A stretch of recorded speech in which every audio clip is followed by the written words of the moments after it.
Welcome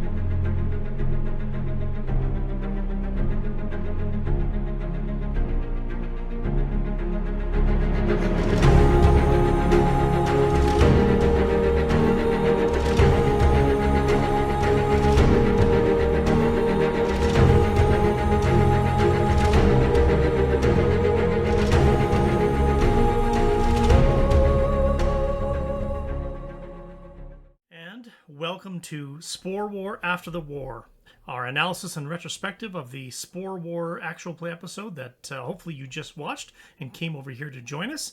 That's the Pathfinder 2nd Edition Adventure Path series that we are hosting here on Dungeon Scrawlers, and we are pleased to do this follow-up with you where we get to talk about what we liked from the session that we just watched, ask questions about things we want to learn more about, and maybe pull back the curtain and share a little bit about actual play production and how that comes together, and share that with you, the audience, and anybody else that's wanting to do their own actual plays in the future.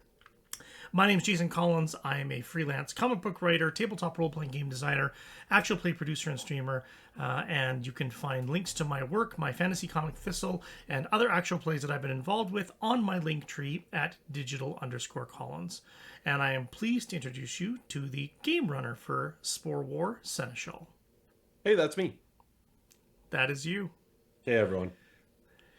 So, this, After the War, follows Prelude 3 Part 1. Prelude 3 meaning the third of three Prelude mini stories that we've been telling leading up to the start of the Spore War Adventure Path, because Spore War starts at level 11 and we wanted to both level up, skill up, and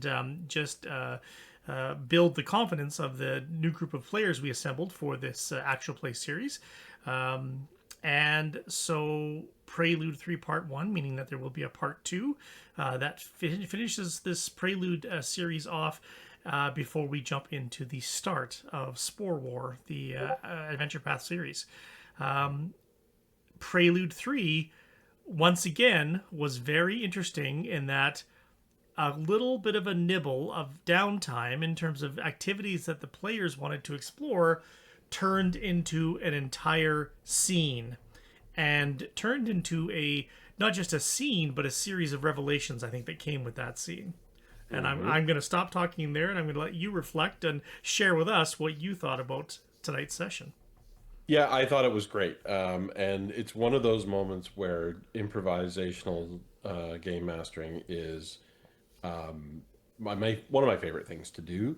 And it's one of the most engaging things for players, I think, even for those who aren't directly involved, because, we've done this a couple times where a player has an idea and everyone else runs with it. They're really good at that. But the idea is, if you have a written script that charts out how the whole session's going to go, then you're ignoring the fact that as the GM, you're only part of the story. You set the setting, you set the conflicts, you set the non-player characters, but the players tell the story.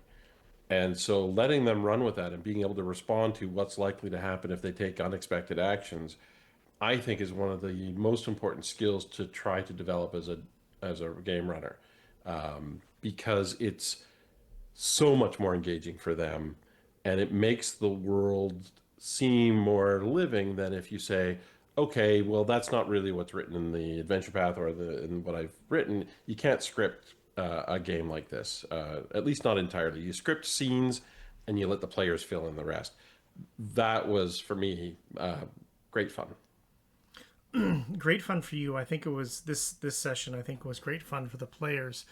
There was a lot of just engagement and surprise and I think realization setting in that they were in some cases digging themselves into a bit of a hole, or at least that the wider world of Golarion was now coming much more into focus. That it wasn't just about Green Gold and just about their adopted city now that they've been calling home for the last couple of preludes, of course, but really establishing their connection to the city itself, to the inhabitants, to the movers and shakers, I suppose, is the least spoilery way to put that, because they are encountering personalities of note that are both getting to know who they are by virtue of their reputation, but also getting to know who they are by virtue of the interactions that they are having with these NPCs. Yeah, there's a certain inevitability of the conflict that's coming. And I don't think the players are at all in the dark about what next session will hold. I don't think anyone viewing it will be either. They have been developing this absolute hatred for a couple of the most vile of the people living in Green Gold. And that conflict is inevitable. It's going to come to a head before the adventure path starts. That's not the shock that's coming. That's right out in the open. The players are ramping up for it. I'm ramping up for it. I will be shocked if they talk their way out of next session. Yes, I would too. I think that's extremely unlikely, but not impossible, as we talked about before, right? And as you just alluded to a moment ago, it's setting the stage, giving the possibility, the likely outcome that's like going to happen, but allowing their creativity and their problem solving skills to come to the fore, because they can still surprise you. And Yes. they even did that tonight, I think, in terms of their immediate reaction to a scene that occurred, but then their, in typical player fashion, experienced game masters and game runners will know how players will often assume the worst, prepare for assume that they need to prepare for all possibilities, but still at the same time not have full realization of maybe what they just unlocked or what is coming for that. I was amused by the whole thing because it was a very typical reaction from experienced players, Absolutely. but at the same time they didn't metagame it. They were just like really trying to wrap their heads around who is this individual, what do we know about them, what do we think we know about them, and are we even prepared to take this on? And that was quite enjoyable in terms of their ability to run that sort of emotional gambit of the wheel in terms of reactions, to eventually come back to, we just got to ride this one out and see how Well, it goes. yeah, and they may well have murdered a baron in that session that we just concluded. Yeah. I was aware that was a possibility. I I didn't know that that was even going to be in the cards. I didn't know they were going to dig that deep into the two barons who are behind the scenes here. Yeah. But it is absolutely a possibility that that could have happened, and that because they haven't brought the conflict to maturity, suddenly they're killing and murdering essentially a local notable, noteworthy citizen, without having done the work to get to the point where they've discredited them first. So it'll be really interesting to see what happens next time if they bring that aspect to conclusion, or if they just end up in a conflict without laying the groundwork. Well, and that's just as well, right? It's just do they? There's especially with players. The point I'm trying to stumble my way through is the need to overplan or to overreact or to overthink it sometimes, and sometimes the first answer is the right answer or the correct answer in that regard, but they're playing their characters as being more experienced and wary. They've had experiences that give them good cause to be cautious and wary, and they're recognizing, of course, that there are some real competing forces in Green Gold, in terms of who has the best interest of the city, and who even would stand to benefit from them taking a tumble as well. They're making my job easier and their own, and not in a bad way at all. They're just engaged in the story, and I appreciate that. Let's go to the end of Prelude 3 Part 1. There was some great stuff in the middle, and I wanted to come back to downtime and talk about how we use this session to really cement their connections to the city. But I want to jump ahead to the end because it ties us all the way back to the beginning and the first Prelude Part 1, Prelude 1 Part 1 episode, where they met or encountered a druid grove that was starting to be affected by unusual events and infestation. Let's use that word. And I didn't realize that we would have the opportunity to go back and visit that again before we sort of concluded the preludes. But I thought it was very apt because they had a couple of holy shit moments just in that little interlude with J. Dior and his visit back out to the Druid Grove again.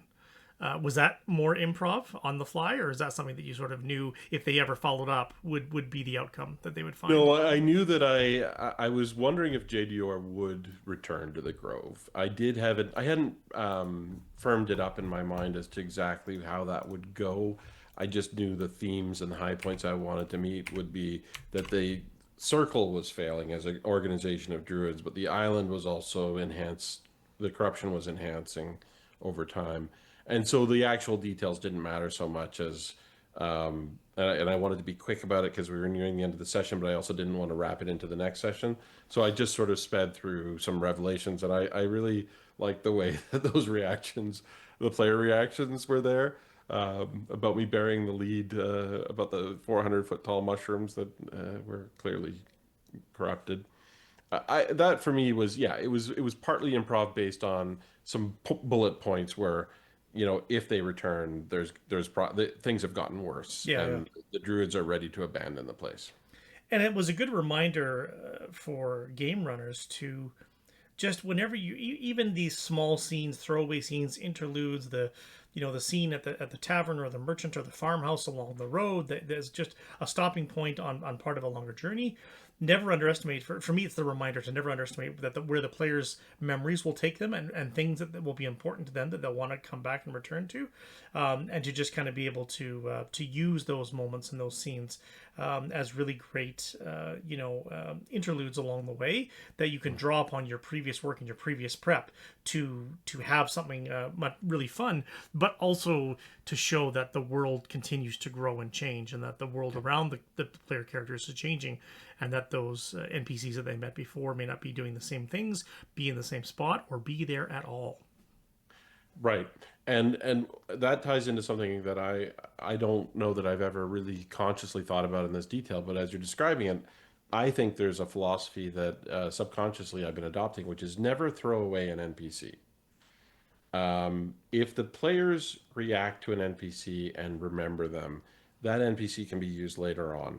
And sometimes it's overt, right? Like we've had games where I had a maritime campaign where there was a pirate that the player characters decided to capture and try to rehabilitate, and he stayed with them the rest of the campaign. He eventually became a bosun of their own ship, and they were constantly doing the Dread Pirate Roberts thing of "well done today, will most likely kill you in the morning," and they were having a great deal of fun with that callback, and great, love it. But NPCs that they leave behind in a place, when they come back to that place, it's an opportunity to show them how things have changed and how things have changed. Yeah, for sure. So that was just a nice callback to bookend the preludes as we head into the final prelude session to finish off this mini series of stories. But the downtime and the strengthening, and not even building anymore, but now we're just strengthening the connective tissue between the player characters and the city, and the player characters and each other, and each of them now getting those hooks in terms of they've all got a connection, a purpose here, a reason to want to stick around. Lex was talking about that in terms of their character Banda, and Banda just not normally staying anywhere long enough to build those types of connections, or to build friendships, maybe would be the other way to word that. And Banda was saying how he really was feeling a connection here now, and it was different than it had been before. I thought that was really great. I thought that was just a nice. Yeah. It was really fast. It was a couple of quick moments in character commentary before the scene continued on to what was coming next. But I picked up on that one right away, and I thought that was a really nice touch that they were showing their characters' growth in that way, and that Banda's not just the lone wolf out in the wilderness, but now having to rethink what their purpose is in this story. Yeah, and that's the players doing work on two levels. One, they had written rich backstories for their characters that I was able to mine to pull out elements I wanted to engage with them on at the beginning of the session. And then in the moment when they were still aware, they had kept track of their characters' backstory throughout. Good players do. And so they reacted well when I drew out those moments. So I just picked a couple of things from each of their backstories just to sort of pull that back in, weave it together, and let them react to their own writing. And that worked, I thought, really well. I was glad I did that. Having the player characters finally establish this base of operations, which we now call Green Guard Manor, as their own sort of location. You and I in our home games over the years have really understood the power of that, the sense of ownership that player characters have over a location, or in the terms of the maritime campaign, our ship, but the base of operations, the home base, the sort of the place to go to, rather than it just being this endless march from city to city or dungeon to dungeon or across the wilderness as it would be, but to actually choose a location and then to put roots there, but to customize it and to take ownership of it and to really make it part of their character's story, in the sense that it can be tied to their skill base, like they're setting up crafting workshops and things in that place now, or in the case of this Prelude, which was fantastic, the idea that they would use those resources that they're earning in real time through deals that were happening in this Prelude session to assemble the pieces needed to build a printing press, not just for the novelty of like, oh, my character wants to be able to print things, but to then wage a counter misinformation campaign against their enemies, who are trying to undermine the sort of the sanctity and the peacefulness of Green Gold as a city. And they're doing that through their own resources and their own skill sets, but then having this base of operations where they can hide that printing press away and continue to use it to as one more way that they essentially counter the threats to the city that doesn't involve initiatives and spellcasting and going things of that route. It's not that they have to be physically involved every time, but they are involved through their reputation and through their cunning, and also it was a way to do even an even richer downtime experience where you're getting to use other things and getting to use the crafting skills. I just thought was a great touch for that, because that sometimes doesn't come up, other than I craft a potion, I craft a scroll, things I'm immediately going to use in the adventure, as opposed to something that's much more meaningful, that benefits more than just my immediate character. Yeah, they're building up a home. It's a money sink for them, but it's also it becomes an NPC in a way. We've talked about that before, I think. They're training animals, they're securing their home, they're doing all sorts of things that will have in-game impacts potentially, but also just deepen their investment in the story in a way that, as you say, just going from tavern to tavern might tell a different kind of story. But I like giving the player characters fun things to incorporate into their own stories. And, I might have given them a giant porcupine and never had it mentioned again, but it gives them something to think about or do or interact with if they choose. And if they leave some of the Lego pieces on the ground and don't build something out of it, that's fine. But if you scatter enough pieces out there, they'll find something to build. It also triggers not just for the player characters in terms of deepening their story, but the players themselves, their creativity, whether it's through art and maps or writing up pieces for that. It triggers their often players' creativity in different ways, because everybody contributes to the base of operations or the surrounding lore of that in interesting ways, which in turn helps the player stay engaged with the game even more. And so that's something that it's like, a very academic way of looking at it in terms of connecting those dots. But I think it's true, because it's a behavioral thing, that this is already a hobby we enjoy. We're already putting our creative energy into it. We're all writers or artists or role players or voice actors or whatever our particular passion might be. But then it's one more way for us to use that in a way that just rewards us without there having to be anything else that is expected of us for that. We just get to put it in for pure love of the game. That's right. And that brings me into something I wanted to bring up and talk about, which is the 2-session cycle of planning, role playing, purchasing, shopping, upgrading, downtime, all that sort of thing, and then tactical combat or exploration adventuring. And it doesn't have to be 2 sessions, but it's worked well for the preludes in a way, in the sense that if you do just go run from combat to combat, then it becomes a tactical simulator rather than a role-playing game. And if you do just role-playing, then some of the players who want to fight stuff, get loot, don't get that itch scratched either. For these preludes, we're trying to keep them, relatively brief, but also give an opportunity for growth. And so I've enjoyed, and I didn't necessarily plan it this way from the start, but it's a natural progression of planning session, role-playing session, and then conflict. Yeah, And absolutely. I think this one's going to follow the same pattern, obviously. Absolutely.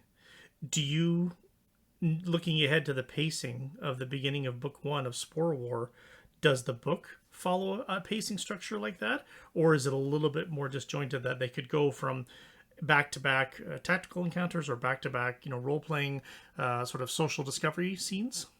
Yeah, it's funny you should mention that, because I was thinking I want to look ahead to do that now that I've gotten to near the end of the preludes, and refresh my memory from the book, because um, the first um, the first book of Spore War, it definitely starts with conflict. It goes right into it, and then there's these role playing and investigation options afterwards, and that's great. I like that, but I don't think it's as structured, in the sense that there's a lot more player choices to be made. Some of it's a little linear, perhaps, but mostly not, I think. So I don't know. And we're gonna have to be, just because we're streaming this, I think we're gonna have to be cognizant of avoiding repetitive or non-essential combats, because they slow down so much Mm-hmm. on screen, on whether however you run it, um, and focus on the dramatic moments that matter. Yes. So I think I can probably structure it so that it follows that pattern roughly. Yeah. Before we even started recording, when we talked about planning for this and discussing Spore War as an option, and that was a initial discussion point early on, was that yes, run the Adventure Path series, but streamline it and trim it a bit in terms of the stuff you didn't want. And now getting through the preludes and having the preludes as this wonderful warm up act to really stretch the muscles and to just get all the jitters out and get everybody's comfort level up, but also then understanding what makes a session really hum and move along, and already picking up on things that can cause a session to slow down for sure, things that could just be a cut to fade to black on, or just describe as an epilogue afterwards, right? So that'll be interesting as well to see how much, even from the stuff you initially thought you might trim, how you might change that even going forward now, and you'll have probably a much sharper focus on what's a good scene and what's just extra time that the writers just put into it for the sake of completing the story. Yeah, I think so. And from the Paizo writers team, right? Like, they have an objective with respect to. I remember, I think I mentioned this before, the Age of Ashes writer interview for Chapter 6, had talked about building in the enough content to actually give the XP rewards to get to the level that they wanted them to be at the end of the adventure path. And my thought about that is, I don't care at all about that. I'm not going to include any content that's just there to meet the numerical Yeah. fence mileposts that they think are necessary to get to level 15 or 16. I just want stuff that's going to be entertaining for my players, entertaining for me, and if entertaining for any viewers. So if I have a sense that stuff is in there just to give different kinds of challenges that don't the players aren't these particular group of players are not going to be involved in, it is going to the wayside. Let's segue off Spore War for a second, because you just sparked a question that I'm curious about. You and I have been gaming, we've talked about now for over 15 years now together. I Yep. feel like the entire time has been level by fiat, meaning we just advanced characters sort of when it was the right time to do so, or at the GM's discretion whenever they decided to say, okay, go ahead and level up to your next level.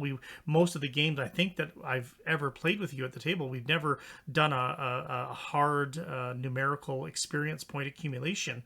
Were you doing that a lot prior to our current table assembling, or was that a change that happened just as part of getting older as a gamer? This is just much more a philosophical question. Oh, it's a great question. I'm genuinely curious about, because in my high school days, it was very much numerical experience, and you added up the XP, and if you fell short by a couple thousand XP, you weren't leveling up that at the end of that adventure, right? But I'm just curious for you, if you can think to a moment where that changed for you, or if it just happened by virtue of just maturity in gaming. I think we're going to be talking about we've been talking about playing Pathfinder, or not, Dungeons and Dragons Basic Expert Masters Edition, the original sets for fun at a gaming retreat. And I think that on that kind of game, you run the hard rules as written. This is the experience you get. This is the gold you get. I think you run it that way. But no, before you and I started playing together, I had already gone to a preferential movement towards leveling when it was fun, Yeah. rather than leveling when the rules said you could. And there's a couple reasons for that. One is bookkeeping on encumbrance and experience and things like that. There's already enough bookkeeping with gold and shopping. I track numbers at work. Many of our group members do. That's not necessary to have a good time at the gaming table unless you're into that. And I think those sorts of rules are there to enforce balance with players who are playing, society play, or who are competitive, or are, don't know each other very well and are worried about favoritism. But for our group, where we trust each other and we're looking to tell a story together, I don't think those kinds of rules add anything.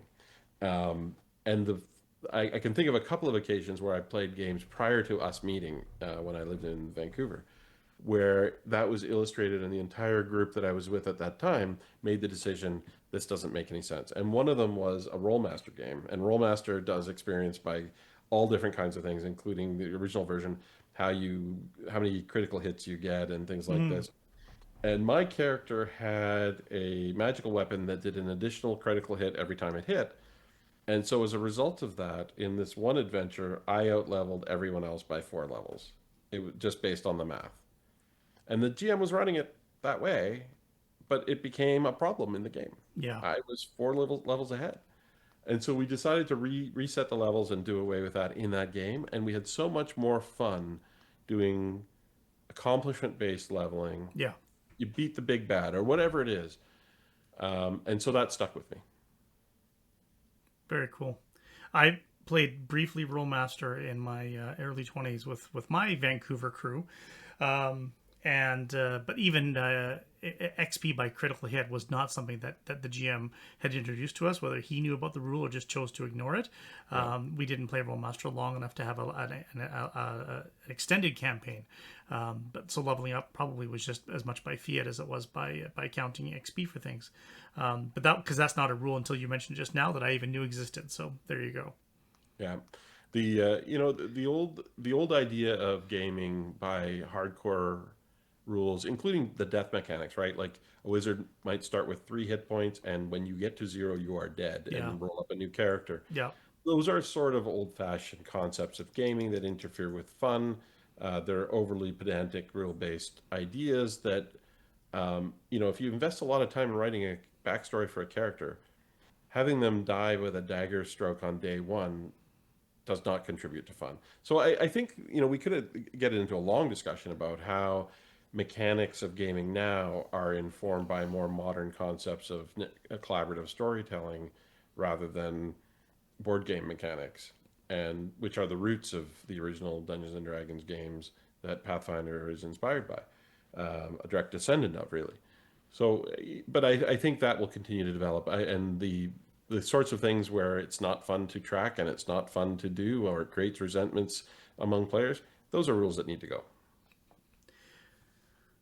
Part of that, of course, too, is game runners developing the communication, especially if they're not gaming with the same table week in and week out, and assuming that table is not, rigidly committed to Iron Man gaming, where they're just like it's rules as written, and it's you live and die by a single dice roll.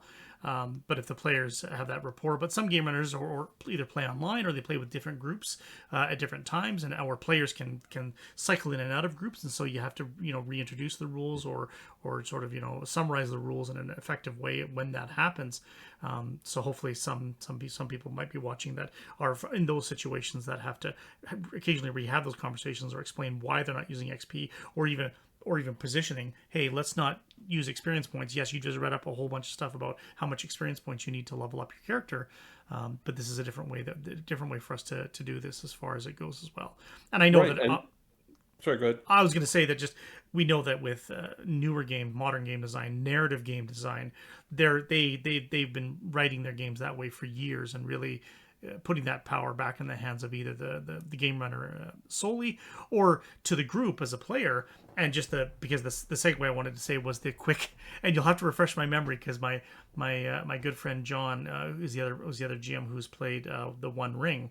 And there's something about that, right, where you don't get to as part of the end session or as part of the wrap up, right? You have to the players all have to vote as to which character gets to advance or which player gets something. There's something like that. There's an element of player participation in the determination of the results.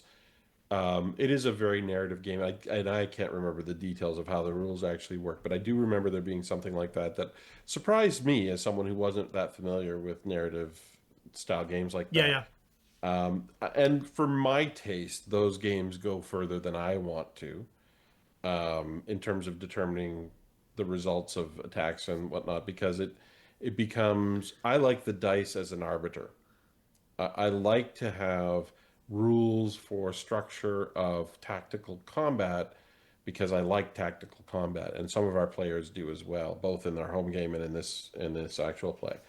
And so if you're playing a game that's like that, and there are lots like it that are fun to play, it feels a lot more casual to me. The narrative at that point, are you just telling a story back and forth, and do you need the rules at all, becomes the issue. And without that structure, it's not my preferred way to play. I think we've struck a balance that allows all of those things.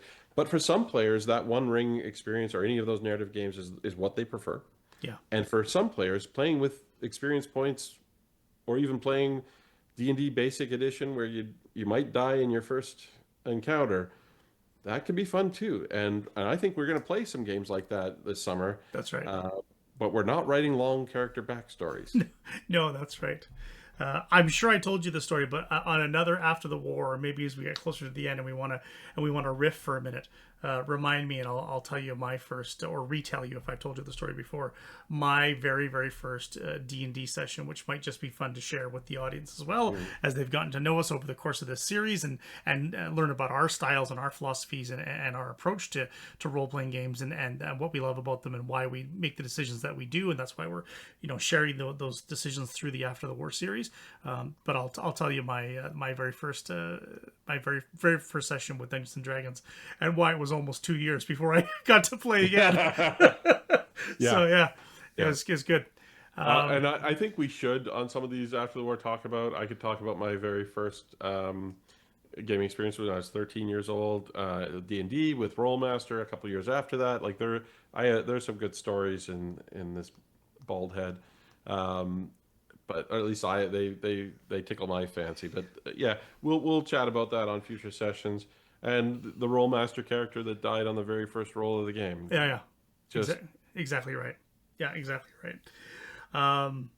That sounds going to be a lot of fun, and hopefully we've just whet the appetite now for people that are tuning in for this series to stick around, and we'll get to share some of those stories as well. Next week, Prelude 3 Part 2, wrapping up the Prelude series. As you say, things are coming to a head, and while there could be some non-conflict based resolutions to the things that are building, sure. those could be a bit of a stretch. Anything that you're really looking forward to that has come about through the progression of this Prelude series, anything that or anything that's really important to you that you've not, this is going to be the last moment to maybe introduce something or to share something with the players or to have them experience something before the start of the adventure path itself. Anything that you're really looking forward to that way. Yeah, I'm unsure how much to spoil, so I'm going to be careful about this, but not too careful because the players won't see this. It's really just for anyone watching, and so Well, the players have already experienced whatever spoilers you're thinking that's of. right. It's the audience that doesn't know what's coming next week Right. that needs to be have a bit of surprise still. I will be surprised if the players don't engage in a combat that will shock them in terms of its lethality. Mm-hmm. Um, if I'm not misjudging it, it's going to be a real challenge for them, and they're going to have to make some difficult choices. Yeah, yeah. I've had the same thought in terms of like I've appreciated that what we talked about on the last after the war about the players really starting to lean in and the reminders we gave them to lean into the tactical prep, making sure they're building up their characters because they're getting the advantage of these level jumps and getting to go up to a higher level, unlocking skills, abilities, magic items in sort of small doses all at once. It really expands their capability, but it's also very important that they optimize for survival, just as you say, so that you don't, by virtue of a single dice roll, or maybe Pathfinder being a bit more forgiving than that, Pathfinder Second Edition being a bit more forgiving, a single encounter ending the story for you and not being able to just walk away. Because yeah, I think that. I think they suspect it. I think they know it's coming. But to your point, I still wonder if you come at them with something that's very fierce, like you say, will they remember to adapt and start thinking along those terms as well? So I know we know Stephen will. Stephen will lean in all the way, but Yes, the rest of them for sure will. I think they'll rise to the challenge, and I think some of them will end up with the dying condition. Um, I will also, if we were doing this live, if we were live streaming it, I would be posting at the beginning of next session a poll for the viewers to select one extra thing that the party gets right as they're about to enter, whether it is a 6 pack of healing potions, Yeah, yeah. some chaos item, something.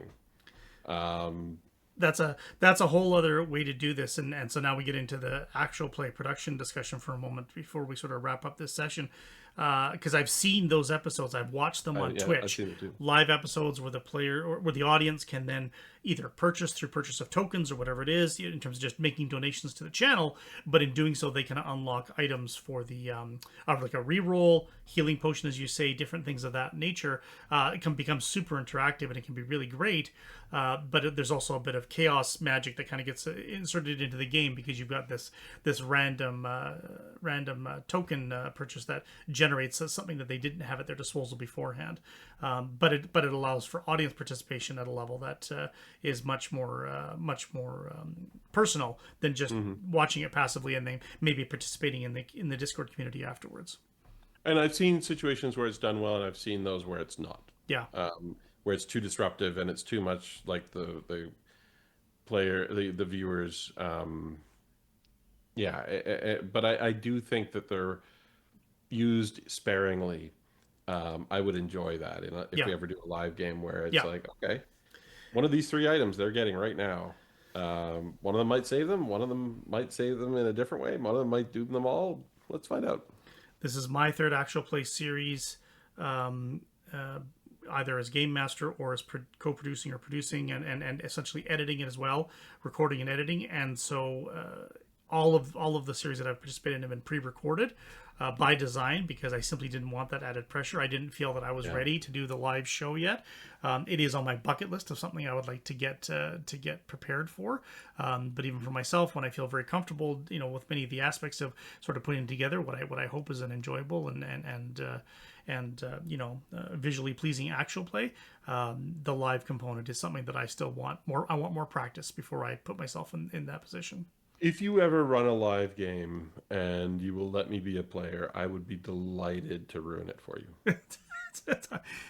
I would be pleased to give you the opportunity to ruin my game. Thank you. Yes, absolutely. That'd be perfect. Okay. Any parting thoughts before we wrap up this session of After the War? I just want to say one more time how much I appreciate what these players in particular are bringing to the table. But I also want to thank you for your an enormous amount of work and the behind the scenes production, editing, all the rest of it. It's a huge boon to me. I would not be able to do this without, well, first of all, the invitation from Dungeon Scrawlers and yourself, and second of all your efforts. It would have been unmanageable, but I'm really enjoying it, and these are fun. These post sessions, the after the war segments, I really enjoy those too. So thank you, Jason. No, and this is it's going to be difficult for you because after you do an actual play, you're both grateful for the break the moment it's over, and your first one's a lot longer than my first one was, but that's just by nature of the limits I imposed upon myself to not commit to too much. But because we're getting to do this tag team, it's making it way more manageable, hopefully for you that way. But what it's going to do is, even when you get to the end and you're so grateful for the break, oh my god, I don't have to record this week, we don't have to gather, everybody gets to have a night off and do what they got to do, and you kind of claim that night back in your schedule. It doesn't take long for that itch to start needing a scratch again, and you start thinking about it again, as we do as role players, as we do with our campaigns. We've always got the next campaign brewing in our skull somewhere that's waiting to come to life. And with actual plays, it's the same thing. And I guarantee you and I will have a conversation maybe by this fall, after we wrap up the first book of Spore War. You'll be talking about, okay, if we do it again, how we do it differently, what are we going to do this way?